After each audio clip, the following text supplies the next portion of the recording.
মিরাজুন নবী রসুল সাল্লাল্লাহু আলাইহি সাল্লাম, মিরাজুন নবী তার জীবদ্দশায় তার জীবনের সব থেকে বড় মুজিজা হচ্ছে রসুলের মিরাজ। রসুলের কি মিরাজ? অন্যান্য নবীদেরও মিরাজ হয়েছিল।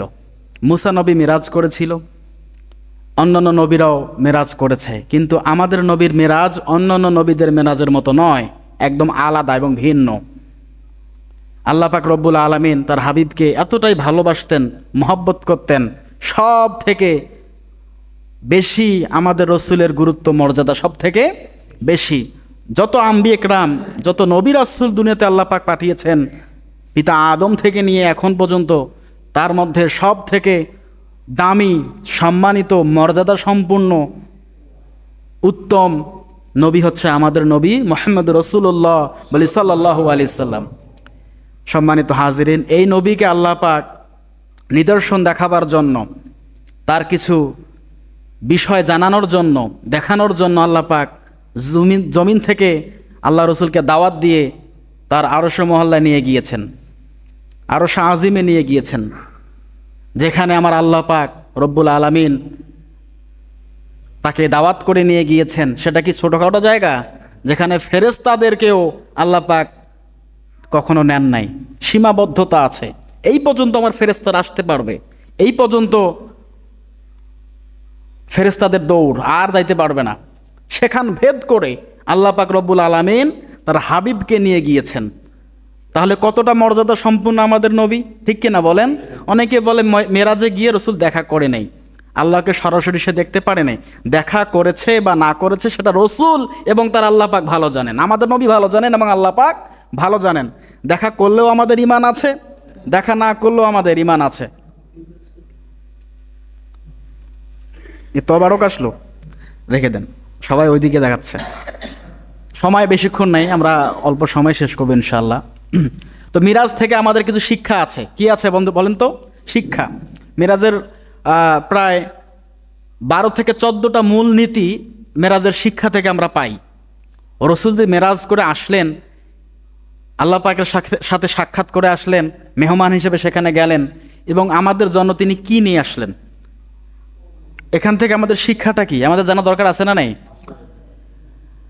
আমরা সবই জানি, সবই বুঝি, আলহামদুলিল্লাহ, সব বিষয় আমাদের জানা আছে, কিন্তু আমরা অনেকেই এটা গুরুত্ব সহকারে দেখি না। আল্লাহ পাক রব্বুল আলামিন বলেন, সুবহানাল্লাযী ইয়াসরা বিআবদিহি লাইলাম মিনাল মাসজিদিল হারাম ইলাল মাসজিদিল আকসা। আল্লাহু আকবার। সূরা বানী ইসরাইল 15 নম্বর পারা 17 নম্বর সূরার প্রথম নম্বর রুকুর প্রথম নম্বর আয়াতের প্রথম অংশটা তেলাওয়াত করলাম। আল্লাহ পাক বলেন, আমি পুত পবিত্র, আমি রব্বুল আলামিন আমার বান্দা মুহাম্মদ রাসূলুল্লাহকে মসজিদুল হারাম থেকে মসজিদুল আকসায় গমন করিয়েছি, ভ্রমণ করিয়েছি। তার আশেপাশের পরিবেশটা ছিল বরকতময়। কিময়? বরকতময়। মসজিদুল হারাম থেকে, হেরেম শরীফ থেকে, হাজী সাহেবরা আছেন যারা মক্কায় হজ করতে গিয়েছেন, ওই হেরেম শরীফ থেকে আল্লাহ পাক তার বান্দাকে কোথায় নিলেন? মসজিদুল আকসায়, যেটা ফিলিস্তিনে অবস্থিত, জেরুজালেমে। সেখানে আল্লাহ পাক তার বান্দাকে নিলেন সামান্য একটা অল্প সময়ের মধ্যে, রাত্রিবেলা। প্রায় 1130 কিলোমিটার দূরত্ব মক্কা শরীফ থেকে মসজিদুল আকসার দূরত্ব। কত কিলোমিটার? 1130 কিলোমিটার প্রায়। সেখান থেকে নিলেন। সেখানে সমস্ত নবী এবং রাসূলগণ আল্লাহ রসুলের জন্য অপেক্ষমান ছিলেন, ওয়েট করছিলেন। রসুল আসবে, আমাদেরকে নামাজ পড়াবে, 2 রাকাত নামাজ রসুলের পিছনে আমরা আদায় করব, এরপর রসুলকে আমরা বিদায় জানাবো। আল্লাহ পাক রব্বুল আলামিন এই যে ইসরা মানে ভ্রমণ করা, কি করা? ইসরা মানে ভ্রমণ করা। আল্লাহ পাক বলছেন, আমি ভ্রমণ করাবো আমার বন্ধুকে। মসজিদুল আকসা নিয়ে তামাম পৃথিবীতে এটা নিয়ে সমস্যা চলছে। ইহুদিরা বারবার মসজিদুল আকসার মধ্যে হামলা চালাচ্ছে, ঠিক কিনা বলেন? ফিলিস্তিনে এত পরিমাণে অত্যাচার চালিয়েছে, এখন পর্যন্ত এটা সীমাবদ্ধ, ওরা ছাড়িয়েছে একদম। ইহুদিরা এত পরিমাণে মুসলমানদের উপর হামলা চালাচ্ছে। কারণ ওই মসজিদটা আজকের মসজিদ নয়, ওই মসজিদ নির্মাণ করেছেন সুলাইমান আলাইহিস সালাতু ওয়াস সালাম স্বয়ং জিন দিয়ে। কি দিয়ে? জিন দিয়ে ওই মসজিদ নির্মাণ করা হয়েছিল। ওরা মনে করে কয়েকটা মসজিদ ভাঙলেই মনে হয় মুসলমানদের ঐক্যতা শক্তি সব নষ্ট হয়ে যাবে। না, এটা ভুল ধারণা। আদম আলাইহিস সালাতু ওয়াস সালাম থেকে শুরু করে ঈসা নবী পর্যন্ত, আমাদের নবী মুহাম্মদ রাসূলুল্লাহ সাল্লাল্লাহু আলাইহি সাল্লাম পর্যন্ত যতগুলো নবী রাসূল পয়গম্বর আল্লাহ পাক দুনিয়াতে পাঠিয়েছেন, সমস্ত নবী রাসূল আল্লাহ রসুলের জন্য সেখানে অপেক্ষমান, তারা অপেক্ষা করছিল। আল্লাহর নবী আসলেন, সমস্ত নবীকে পিছনে ইক্তাদা করার জন্য বলা হলো। ফেরেশতা জিবরাইল সবাইকে দাঁড় করিয়ে দিলেন। আল্লাহ রসুল সেখানে 2 রাকাত নামাজ পড়িয়েছেন। কয় রাকাত? ইমামুল মুরসালিন। ইমামুল মুরসালিন মানে কি? ইমামদেরও নেতা আমাদের নবী, নবীদেরও নবী আমাদের নবী মুহাম্মদ রাসূলুল্লাহ সাল্লাল্লাহু আলাইহি সাল্লাম। আমরা তো কপাল, ভাগ্যবান। আমরা জীবনে কি চাই? আমরা আল্লাহ পাককে পেয়েছি, আমরা রসুলের উম্মত হতে পেরেছি। সব থেকে বড় সৌভাগ্যবান আমরাই যে আমরা রসুলকে রসুল হিসেবে পেয়েছি, নবী হিসেবে পেয়েছি, এবং আল্লাহ পাকের গোলামি করার জন্যই আল্লাহ পাক আমাদেরকে দুনিয়াতে পাঠিয়েছেন। এর থেকে বড় সৌভাগ্যবান আর কি হতে পারে বলেন? সমস্ত নবী রাসূল আল্লাহ রসুলের পেছনে 2 রাকাত নামাজ আদায় করলেন। আল্লাহ পাক রব্বুল আলামিন তার হাবিবকে জানিয়ে দিচ্ছেন, হাবিব, আপনাকে আর দুনিয়ার জমিনে রাখতে চাচ্ছি না, আপনি আমার সঙ্গে সাক্ষাতে আসেন। সাক্ষাৎ করতে হবে। আল্লাহ রসুল, এখানে অনেক ঘটনা আছে। বোরাকে নিয়ে আসলো, বোরাক, জান্নাত থেকে বোরাক নিয়ে আসা হলো। এর আগে আমি আলোচনা করেছিলাম, মনে আছে আপনাদের? বোরাক নিয়ে আসা হলো, বোরাকে উঠলো আল্লাহ রসুল। বোরাকে ওঠার সময় তিনি থেমে গেলেন। কেন থেমে গেলেন? কারণ আল্লাহ রসুল ওইখানে আমাদেরকে ভোলে নাই। রব্বুল আলামিন, আমি তো দুনিয়ার জমিন থেকে সপ্তম আসমান ভেদ করে, লৌহ কুরসি ভেদ করে আপনার দাওয়াতে সাড়া দিয়ে আপনার সঙ্গে মোলাকাতের জন্য যাচ্ছি, কিন্তু আমার উম্মতের কি হবে? আমার উম্মতের ব্যাপারে আপনার ফয়সালা দেওয়া লাগবে, তাছাড়া কিন্তু আমি যাব না। বলি আল্লাহু আকবার। আল্লাহ পাক রব্বুল আলামিন বলে দেয়, জিবরাইল, আমার বন্ধু মুহাম্মদ রাসূলুল্লাহকে আপনি জানিয়ে দেন, সপ্তম আসমান ভেদ করে আপনার উম্মতদেরকে আমার কাছে এসে মিরাজ করা লাগবে না। as-সালাতু মিরাজুল মুমিনিন। তোমার উম্মত যদি সঠিক সময়ে জামাতের সহিত নামাজ আদায় করে, ওই সালাতেই হবে তোমার উম্মতের জন্য মিরাজ। আল্লাহু আকবার। as-সালাতু মিরাজুল মুমিনিন। সালাত হচ্ছে মুসলমানদের জন্য মিরাজ, মুমিনদের জন্য মিরাজ। আমরা যখন সিজদা করি আমরা মনে করি আমরা আল্লাহ পাকের কুদরতি পায়ের মধ্যে সিজদা করছি। আল্লাহ পাক আমাকে দেখছেন, নতুবা আমি আল্লাহ পাককে দেখছি। এইভাবেই আমাদেরকে নামাজ আদায় করতে হবে, ঠিক কিনা বলেন? ঠিক এরকম করে আমাদেরকে নামাজ আদায় করতে হবে। আল্লাহ রসুল বোরাকে সাওয়ার হলেন। বোরাক প্রথম আস্থান ভেদ করলো। প্রথম আস্থান ভেদ করে নবীদের সঙ্গে সাক্ষাৎ, দ্বিতীয় আস্থান ভেদ করে নবীদের সঙ্গে সাক্ষাৎ, এভাবে তিনি উপরে উঠতে লাগলেন। এক সময় গিয়ে জিবরাইল আলাইহিস সালাতু ওয়াস সালাম বলেন, ইয়া রাসূলুল্লাহ, ইয়া হাবিবাল্লাহ, আর উপরে ওঠার ক্ষমতা আমার নেই।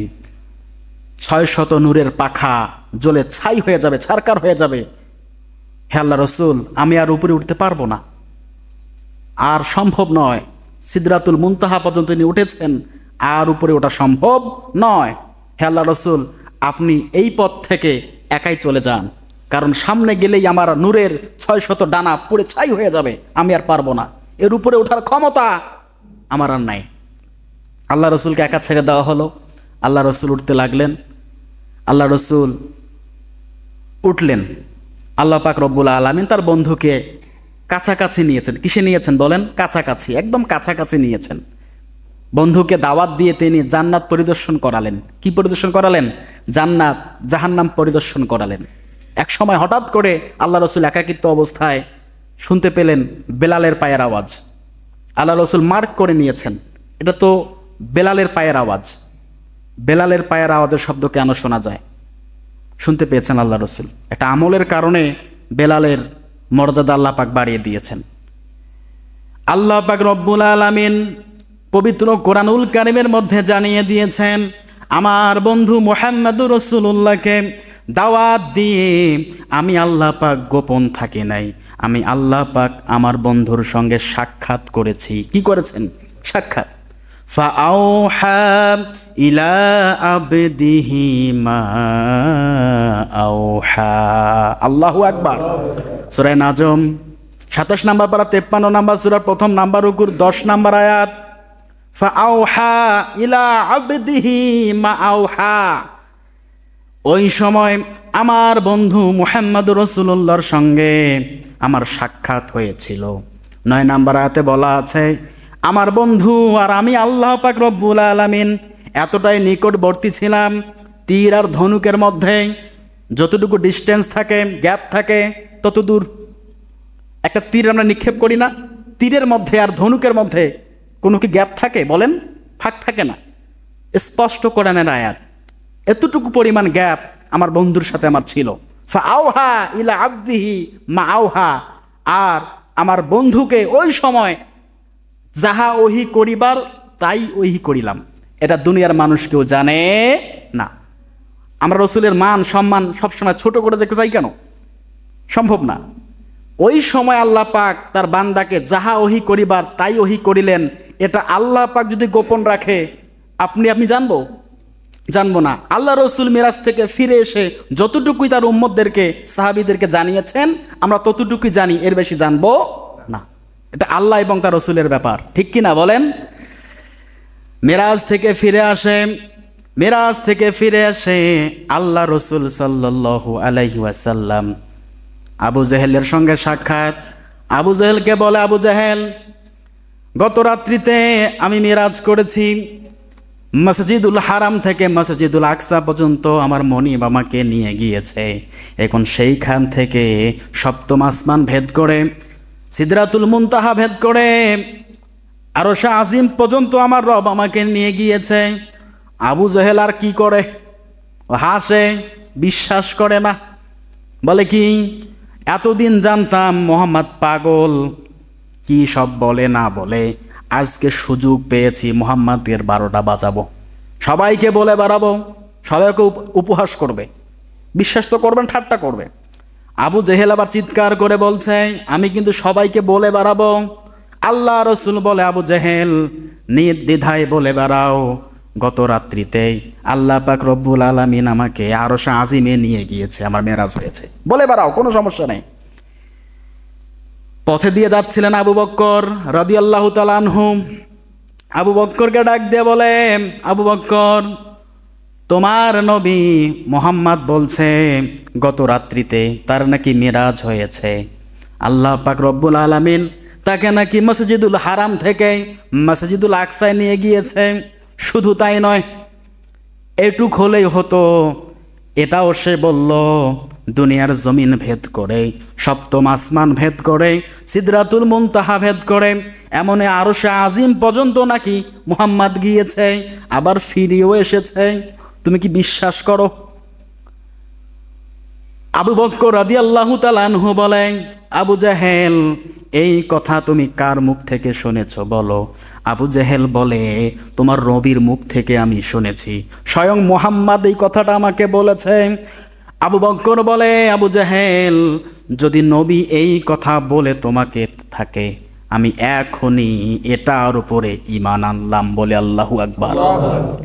আবু বক্কর ১ সেকেন্ড, ১ মুহূর্তের জন্য দেরি করে নাই, স্বীকার করে নিয়েছে, আল্লাহ রসুল যদি বলেছে তাহলে অবশ্যই এটা সম্ভব, এবং এটাই হয়েছে। আবু বক্করের সঙ্গে সাক্ষাৎ। আল্লাহ রসুল বলে, আবু বক্কর, গত রাত্রিতে আমার মিরাজ হয়েছে, তুমি কি এটা বিশ্বাস করো না নাকি? হযরত আবু বক্কর বলে, ইয়া রাসূলুল্লাহ, ইয়া হাবিবাল্লাহ, আবু জেহেলের মুখ থেকে যখনই আমি এই কথাটা শুনেছি, আপনি বলেছেন ইয়া নবী, ১ সেকেন্ড, ১ মুহূর্তের জন্য আমি বিশ্বাস করতে দেরি করি নাই। আল্লাহু আকবার।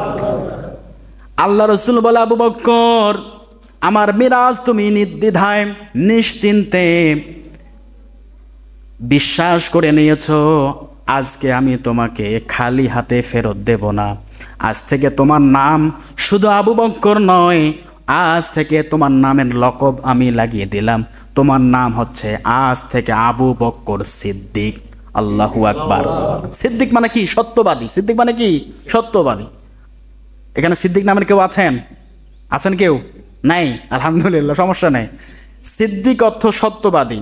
আবু বকর সিদ্দিক আমাদের আশপাশে মানুষের নাম হয় না? হয়। এই সিদ্দিক যে নামে আছে, চেষ্টা রাখতে হবে সাহাবী আবু বকর সিদ্দিকের মতো ঈমান আমলে থাকার চেষ্টা রাখতে হবে, কি হবে না বলেন? সিদ্দিক মানে সত্যবাদী, মিথ্যা কথা বলা যাবে না।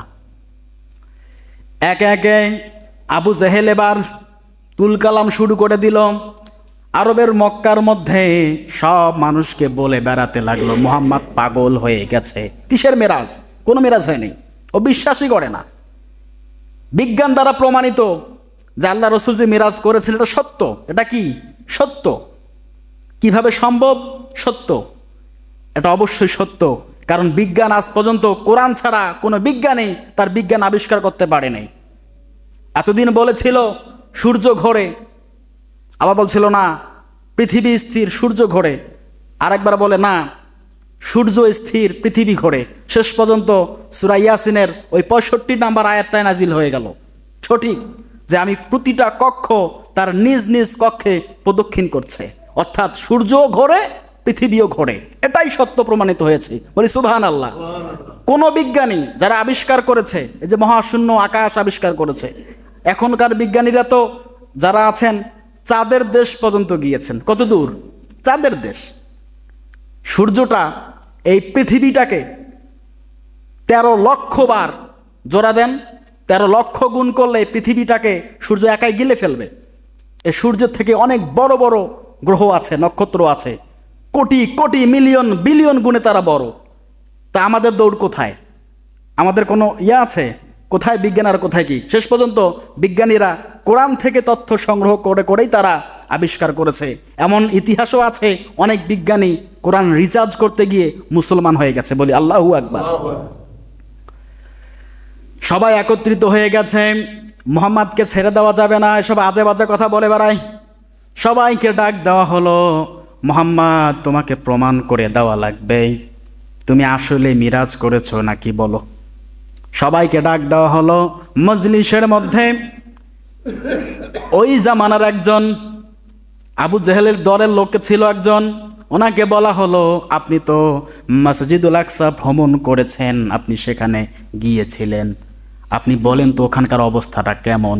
আল্লাহ রসুলকে বলছে আপনি বলেন তো, আপনি যে বলছেন যে মসজিদুল আকসায় আপনি গিয়েছেন, বলেন তো মসজিদুল আকসার পিলার কয়টা, গেট কয়টা, বারান্দা কয়টা, দরজা কয়টা, এসব গণার জন্য কি রসুল সেখানে গিয়েছিলেন? বলেন। গণার জন্য তো যায় নাই, আল্লাহ পাক নিয়ে গিয়েছেন, তিনি গিয়েছেন। এসব প্রশ্ন করে, অপ্রাসঙ্গিক প্রশ্ন করে। আবার বলছে যে আপনি কি জানেন মসজিদে আকসায় কতগুলো কত জায়গা মিলে এর আয়তনটা কত বলতে পারবেন? এসব কি মাপার জন্য তিনি গিয়েছিলেন? না, যায় নাই। আল্লাহ রসুল কিছু বলে না, চুপ করে আছে। আল্লাহ রসুলকে আল্লাহ পাক রব্বুল আলামিন জিবরাইলকে পাঠিয়ে দিলেন, ও জিবরাইল আমার বন্ধু চুপ করে আছে, কিচ্ছু বলতে পারে না। এসব গণার জন্য তো রসুল সেখানে যায় নাই। জিবরাইলকে বলেন, জিবরাইল আমার বন্ধুর সামনে মসজিদুল আকসার চিত্রটা তুলে ধরো, যতগুলো প্রশ্ন কাফিররা ওই মুশরিকরা করবে আমার বন্ধু সবগুলো দেখে দেখে ওদের সামনে বলে দিক। বলি সুবহানাল্লাহ। হযরত জিবরাইল আলাইহিস সালাতু ওয়াস সালাম আল্লাহ রসুলের সামনে চিত্রটা তুলে ধরেছেন। এবার কাফিররা প্রশ্ন করে বলেন ওখানে কয়টা পিলার আছে, এবার বলেন। আল্লাহ রসুল দেখে দেখে সবগুলো বলে দেয়। কয়টা দরজা আছে বলেন, আল্লাহ রসুল বলে দেয়। এবার বলেন বারান্দা আছে কয়টা, সব বলে দেয়। জানালা আছে কয়টা, আল্লাহ রসুল সব বলে দেয়। যে ওখানকার ব্যবসায়ী মানুষটা ছিল সে বলছে হ্যাঁ মুহাম্মদ সত্য কথাই বলেছে, মসজিদুল আকসায় আমি ওই শহরে আমি ব্যবসা করার জন্য গিয়েছিলাম, মুহাম্মদ যাহা বলছে সবই তো মিলে যাচ্ছে, আসলে তো সব সঠিক।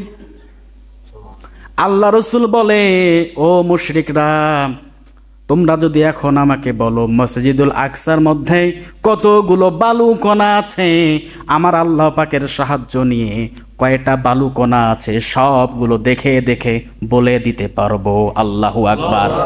তারপরও কাফেরদের চোখ খোলে না। এরকম হয় কি হয় না বলেন? সবগুলো স্পষ্ট, দেখে বোঝে এটাই সঠিক, এটাই ঠিক, এটাই উত্তম রাস্তা, তারপরেও বোঝে না। আঙ্গুল দিয়ে দেখিয়ে দেওয়া হয়, কোরআন দিয়ে দেখিয়ে দেওয়া হয়, রসুলের আদর্শ দিয়ে দেখিয়ে দেওয়া হয়, তারপরেও দলের নেত্রীকে ছাড়তে পারে না। আছে না? না এরকম বলেন? সব থেকে বড় গোমরা। আল্লাহ যদি আপনাদেরকে মোহর মেরে দেয়, আমাদেরকে মোহর মেরে দেয়, ফেরাতে কেউ পারবে? কেউ ফেরাতে পারবে না। আল্লাহ পাক রব্বুল আলামিন দুনিয়াতে মানুষ সৃষ্টি করেছেন শুধুমাত্র কেবলমাত্র তার গোলামি করার জন্য। কি করার জন্য? গোলামি করার জন্য, ইবাদত বন্দেগী করার জন্য। ওমা খলাকতুল জিন্না ওয়াল ইনসা ইল্লা লিয়াবুদুন। দুনিয়াতে মানুষ তৈরি করলাম, সৃষ্টি করলাম আমার গোলামি করার জন্য। মানুষ গোলামি করছে। তাফসীর কারকরা বলেন গোলামি কি? জিকিরটা কি? সকাল থেকে সন্ধ্যা, সন্ধ্যা থেকে সকাল 24টা ঘন্টা আল্লাহ রসুলের আদর্শ তরিকা মেনে নেওয়ার নাম হচ্ছে ইবাদত।